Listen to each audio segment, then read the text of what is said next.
Hello বন্ধুরা, তো আমাদের দোকানে অনেক রকম স্টকের মাছ আছে। সমুদ্র বা নদীর সব রকমের মাছ আছে।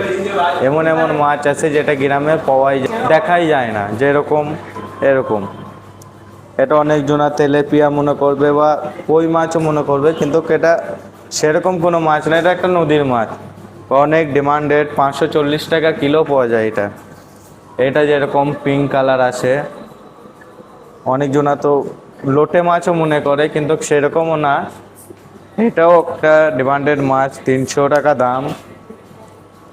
যেমন এইখানে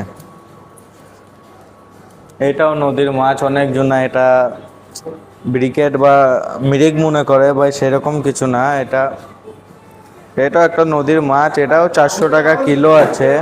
তার বাদ এইখানে একটা মাছ আছে রেড কালার, অনেকজন। এটা তো গ্রামে কেউ দেখেইনি বা বলতেই পারবে না কি এটা দেখেছে বা খেয়েছে। এটা স্কিন পুরো তুলতে হয়, তার বাদ এটা খেতে হয়। এটা হোটেলে অনেক যায়, বড় বড় রিসোর্টে যায়, ফ্রাই